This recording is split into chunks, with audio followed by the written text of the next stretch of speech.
தற்போது நம்மிடையே Marxist communist கட்சியின் மூத்த தலைவர் அருணன் நம்மோடு இணைப்பில் இருக்கிறார். சார் வணக்கம்.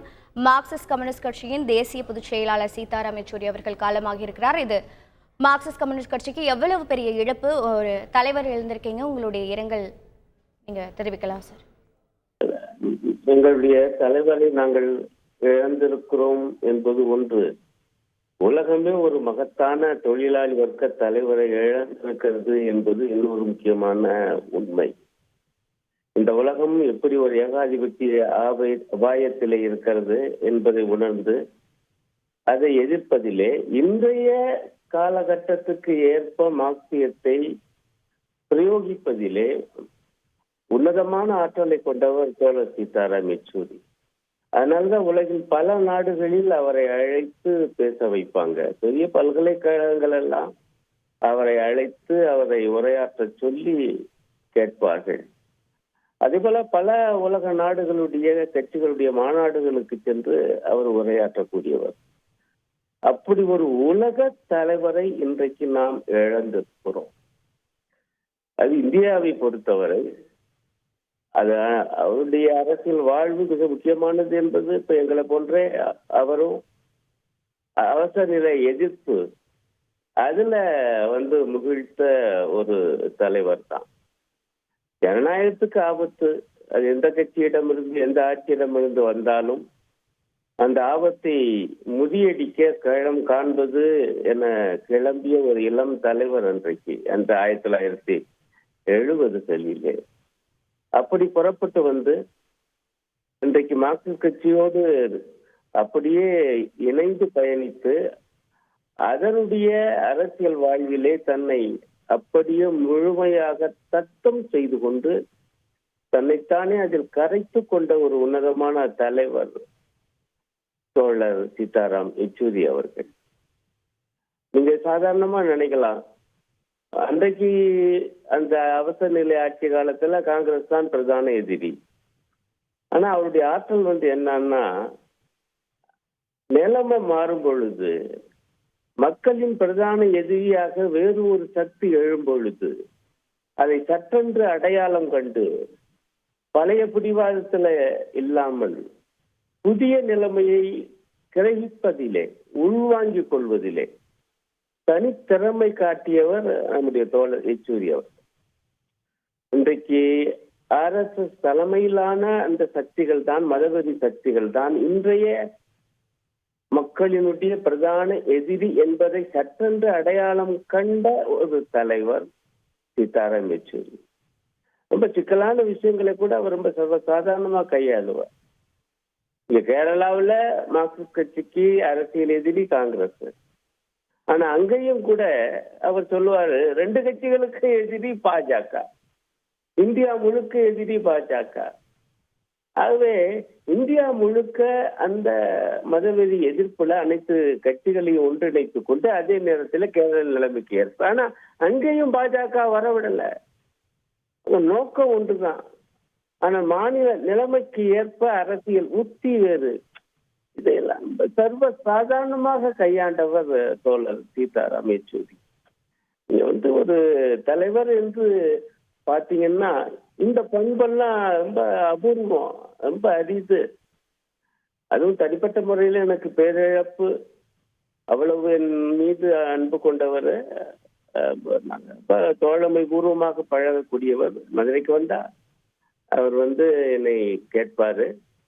மிக முக்கியமாக அதுக்கு காரணம் நான் அந்த கட்சிக்காரன் என்பது மட்டுமல்ல, அதையும் தாண்டி எங்களுக்கு இடையிலே அந்த ஒரு சிந்தனையில ஒரு மிகுந்த ஒரு இயல்பு உண்டு. அது நடைமுறையில எப்படி வெளிப்படும்னா, அவருடைய ஆங்கில உரையை நான் மொழிபெயர்ப்பு செய்யக்கூடிய ஒரு பாக்கியத்தை பெற்றவன் நான். ரொம்ப எளிமையா அழகாக ஆங்கிலம் பேசுவார். அது ஆயிரக்கணக்கான மக்கள் மத்தியில மொழிபெயர்த்தாலும் நமக்கு பதட்டமே வராது, அவ்வளவு இயல்பா இருக்கு. நமக்காக அழகா நிப்பாட்டி பேசுவார். இன்னும் கொஞ்ச நேரம் பேச மாட்டாரா, இன்னும் கொஞ்ச நேரம் மொழிபெயர்க்க மாட்டோமா என்று நினைப்பேன். தோழா போயிட்டியே, நீ நான் எப்படி மொழிபெயர்ப்பேன் என்று நான் இங்கே ஏங்கி தவிக்கிறேன். அப்ப அந்த ஒரு இயல்பான அந்த ஒரு ஏய்வு தன்மை எங்களுக்கு இடையே இருந்தது. அதுக்கு காரணம் கொள்கை தான். அந்த குறிக்கோள், அதில் இருந்த அந்த ஒருமைப்பாடு, ஒற்றுமை எங்களுக்கு இடையே அது இந்த மாதிரியாக வெளிப்பட்டது. அதே போல தமிழ்நாட்டை பற்றி அவருக்கு ஒரு தனி பிரியம் உண்டு. மற்றவங்கள போல போலியாக தமிழ் மீது அவருக்கு ஆர்வம் அப்படி அல்ல. உண்மையிலேயே தமிழ் மீது, தமிழர்கள் மீது, தமிழ்நாட்டின் மீது ஒரு மெய்யான பிரியத்தோடு இருக்கக்கூடியவர் அவர். அவருடைய மாணவர் காலத்திலிருந்தே அந்த பிரியம் என்பதெல்லாம் உருவானது. அதனால இங்க வரும்போது இங்க வர்றதுக்கே ரொம்ப பிரியப்படுவாரு. அதுவும் நிச்சயமாக நீங்க உங்களுக்கு தெரியும், பல பேருக்கும் ஊடகக்காரங்களுக்கெல்லாம் மதுரையில அவர் நிறைய பேசியிருக்கார்.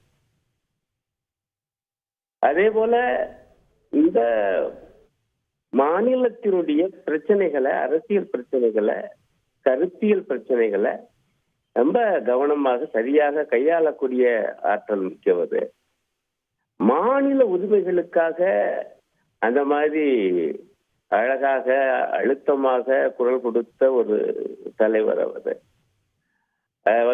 அதனாலதான் டாக்டர் கலைஞர் அவர்கள் உலக தமிழ் மாநாடு, செம்மொழி தமிழ் மாநாடு நடத்திய பொழுது சீதாராம் யெச்சூரி மாநாட்டுக்கு வந்தே ஆகணும் ஐயா என்று ரொம்ப பிரியத்தோட அவரை விடாப்பிடியாக சில வேலைகள்லாம் இருந்துச்சு, சில சிக்கல்கள்லாம் ஏற்பட்டுச்சு, போக்குவரத்துல தடங்கல்கள், அதெல்லாம் தாண்டி அவரை கூட்டி வந்தார். அங்க அவர் பேசிய பேச்சு எல்லாம் நம்மளால மறக்க முடியாது. அது மேலோட்டமானதல்ல, அவ்வளவு ஆழ்ந்த ஒரு பிரியத்தோட தமிழ் மீதும் தமிழ்நாட்டு மீதும் அது இந்தியாவினுடைய நிலைமையை புரிந்து கொண்டதில்லை, அரசியல் நிலைமையை புரிந்து கொண்டதில்லை. அவரை போல ஒரு தலைவரினை கிடைப்பாரா என்று எனக்கு சந்தேகமாக இருக்கு. அதே போல இந்தியாவினுடைய தொன்மங்கள், அந்த புராணங்களை எல்லாம் ஒரு மார்க்சியவாதி எப்படி பார்க்கணும், எப்படி புரிந்து கொள்ளணும், அதை நம்முடைய கருத்தியலுக்கு வலுப்படுத்த அல்லது வெளிப்படுத்த, விவரிக்க எப்படி பயன்படுத்தணும், இதெல்லாம் அபூர்வமான ஆற்றல் மிக்கவர். இப்ப சாதாரணமாக நினைப்போம், இந்த மாதிரி பல அவதாரங்கள் கிருஷ்ணர் எடுத்தாருன்னு. அதுக்குள்ள இந்த அவதாரம் சொல்லக்கூடியதுக்குள்ள எதையும் உண்மை இருக்கா, எதையும் யதார்த்தம் இருக்கா என பார்த்து அதை நயம்பட எடுத்து சொல்லக்கூடிய ஆற்றல் மிக்கவர். இப்ப அதையெல்லாம் மொழிபெயர்க்கக்கூடிய வாய்ப்பு எனக்கு கிடைச்சு. இதே மதுரையில தான் அப்படி ஒரு கூட்டத்தில் அவர் பேசினார். அந்த மாதிரி தொன்மங்களை கூட இன்றைய மார்க்சிய நோக்குல உணர்ந்து நம்முடைய நவீன காலத்துக்கு அவற்றை பயன்படுத்துவதிலே ஆற்றல் மிக்கவர் தோழர் சீதாராம் யெச்சூரி. அவங்க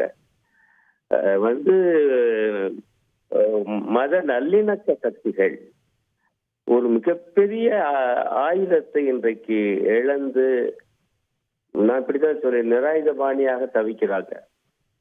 அவருடைய இழப்பின் காரணமாக அதை எப்படி ஈடுகட்ட போறாங்கன்னு எனக்கு தெரியல.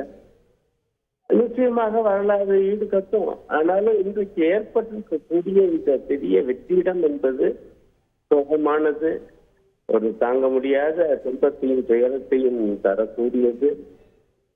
என்னை போன்றவங்கெல்லாம் மீண்டும் மீண்டும் இளைஞர்களுக்கு தான் வேண்டுகோள் விடுப்போம். எங்க காலம் முடிச்சுக்கிட்டு இருக்குது, யெச்சூரி காலம் ஆயிட்டாரு.